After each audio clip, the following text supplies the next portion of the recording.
My 23M mom, 49F, had a contact with a COVID positive and doesn't want to take a test. My female cousin, who works in a pharmaceutical company, lives right next to our house and often have conversations with us through the balcony. She recently got exposed and went positive on her COVID test and has told my mother that she was the latest contact and should be cautious. I suggested taking a test for good measure, and being in a family of medical professionals, this should be easy. My mom said she'll ask my cousin and my aunt, who happens to be an OB-GYN, for instructions. The next day, my cousin wasn't responding anymore, and was kinda busy. She told the local government and proceeded to escort her family to take tests. And my OB-GYN aunt told my mom to not take any tests as it wasn't necessary. Her reasoning was tests are not completely accurate anyway, and if my mom was positive, then we'd have to tell my other aunt and her family, who lives just behind our house, who isn't exactly in the best financial position to request COVID testing, to take tests. I've been persistent with my request to have my mom get tested, rather than take the risk. At the very least she should take a 2-week quarantine, but she would not have any of it. After the instructions by my aunt, she's taking the pandemic lightly now. Too long didn't read. My mom had a contact with a COVID positive and doesn't want to take a test. Policy in school district is within 6 unmasked for 15 minutes or extensive time masked. Like sitting next to kid all day. Not sure talking across a balcony for a bit, granted you're 6 apart, comes anywhere near requiring quarantine or a test. We have all probably come into direct contact with COVID multiple times without realizing it.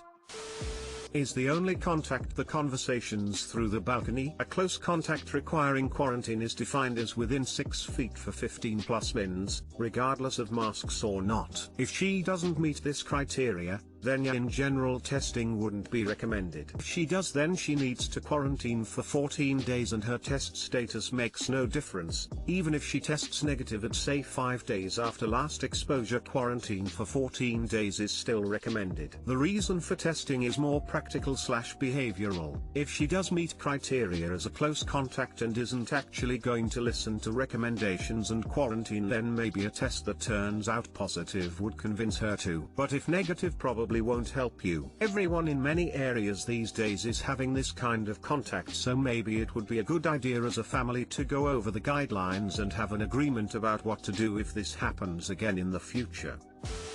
If she won't take a test, she should assume she has COVID and quarantine. I would tell your aunt and her family anyway, that while your mom won't take a test, you are functioning under the assumption that she is positive.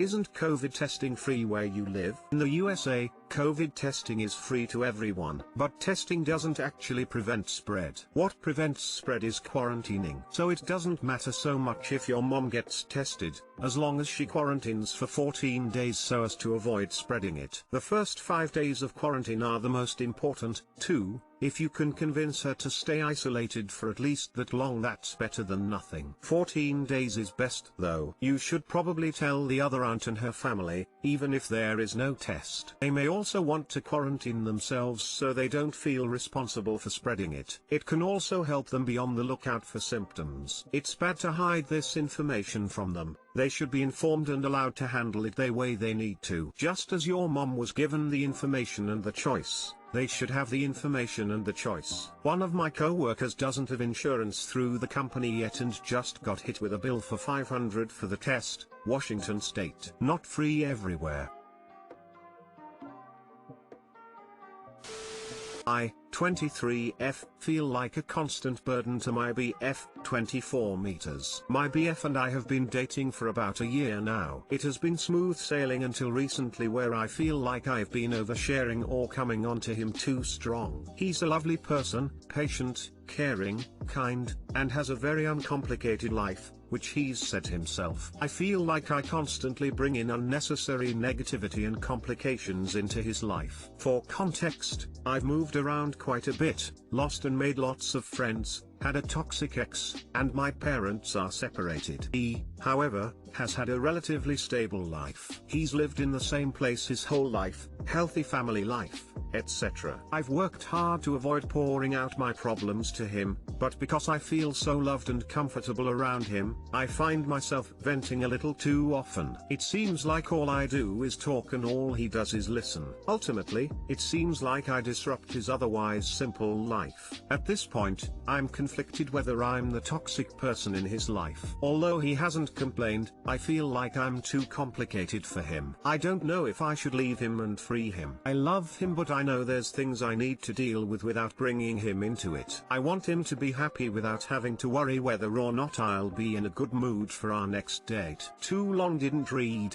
Oversharing to my BF is becoming too frequent. I think I'm toxic in our relationship. Edit. Thank you everyone for such detailed and kind responses. Y'all have certainly eased my overdriven mind. As so many of you suggested, I was honest with him and expressed my concerns. And, as expected, I was overthinking and self-sabotaging. We've decided to set some boundaries so we both know when to speak up if things are ever getting too burdensome. We're back to being our crazy, fun selves. Thank you both. The day I fucked up people. This helped a lot. Smile.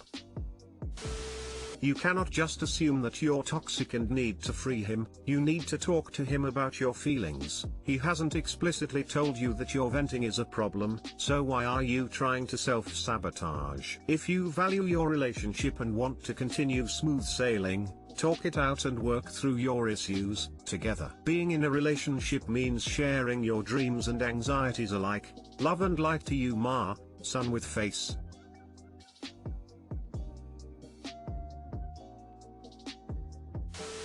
Why do you feel that you disrupt his life? Has he done or said anything to make you feel that way? If you feel like you need to end it with him for your own well-being, that's okay. But don't project that onto him without knowing what he actually feels about it. Maybe he's happy being the person you come to for comfort. Maybe he thinks his own relatively simple life makes it easier for him to be there for you. Does this actually bother him, or are you creating a problem where there isn't one? Yeah. You're overstating your life experiences by like tenfold up. Having a toxic ex, moving, and your parents separating are extremely normal, average experiences that are uncomplicated once you're past them. Are you turning these experiences into a whole personality?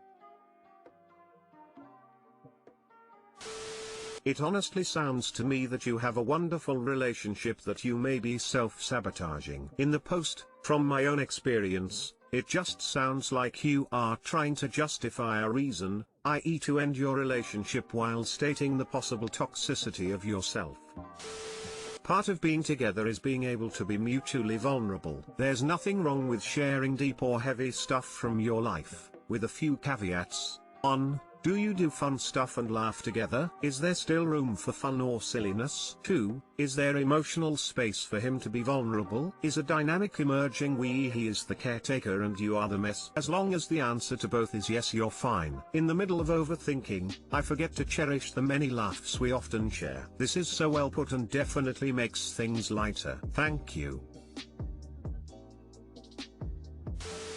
My husband, 25M, and I, 25F, disagree on whether or not to hire a cleaning service. My husband and I have been married a year, and we're basically what happens when two slobs build a life together. For the most part we're functioning adults. We have jobs, pay bills, go to the doctor, cook at home for most meals, etc. But we are terrible at keeping our apartment clean. Dishes and laundry get done on a regular basis, but we definitely don't do stuff like vacuum, change sheets, wipe counters, or clean bathrooms as often as we should. To make matters worse, our apartment has a bit of a mold problem, old building in a very humid area, and so our showers are just always moldy and I just ignore it at this point because I've given up. I know it's not great. I feel anxiety about it and try to tidy up, but I definitely feel way behind the curve. My husband doesn't seem to feel this stress, at least not outwardly. and basically only cleans if I ask. He'll fix things like a broken sink or non-working drain, but day-to-day cleaning is just not something he thinks about. To be fair, I don't really think about it much either. Anyway, we hate our apartment and are looking to buy a house in the future. A small one,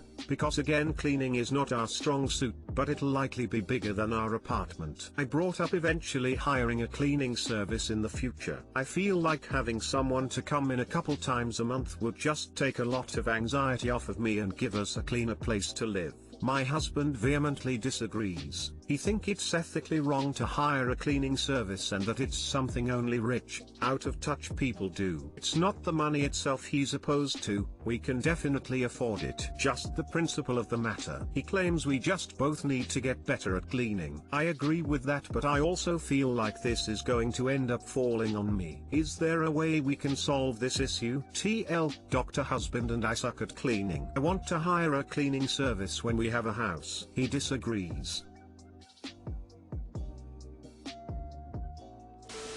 I was reading this and feeling actual chills because it so closely resembled me and my husband. Neither one of us are super clean, we do dishes and laundry, and run the vacuum, but all other cleaning was done randomly and not great. We actually had a fairly significant mold issue at our apartment over the summer, while we were house hunting. It had grown on the walls behind our furniture and we had to get rid of a bunch of stuff. I was always saying we should get someone to clean, and he's against it. When we bought our house a couple months ago, he was the one to say we needed to clean regularly. It's been just over 2 months, and we do clean every Saturday. I'm honestly surprised we've kept it up so long. Sometimes just having a new place that actually belongs to you makes you look at everything differently. You take a little more pride in it because it is yours. That being said, I would tell your husband that if you guys don't start cleaning or keep up cleaning, you're hiring a cleaning service. Give him the opportunity to try, but if he flakes, then let him know what the next step is. This seems really reasonable, thanks. And maybe having a place to call ours will really help. Our current apartment frankly sucks, and since we've always known it wouldn't be our forever home, we haven't really decorated it much or anything. So maybe there's just less incentive to keep it nice. I don't understand why paying someone to clean is unethical. So long as you're paying a decent wage, what's the problem? Poor single parent here. I have a cleaning lady every month. Cause the modern home is not built for one working person to keep up with everything. I pay a single mom to clean and it works great. Make a deal. If he cleans weekly, make a list of what each of you will do, from now until you move into the house. No cleaning service required. And as long as you pay fairly, what are his concerns? Does he think the people cleaning would prefer to have less business? Does he feel they're exploited in some way? I have a cleaning service, as do many people I know. It's not something just for the 1%. Long-time house cleaner here. I've cleaned for rich people and regular working class people. You don't have to be rich to hire a cleaning person. I've cleaned some pretty crumbly places, old tiny starter houses, one-room apartments. There are many folks who just don't have time, or lack that extra attention to detail. Doesn't mean they're lazy necessarily. Some people are just wired that way. Plus it's helping someone get paid. Unemployment is high right now, people gotta work.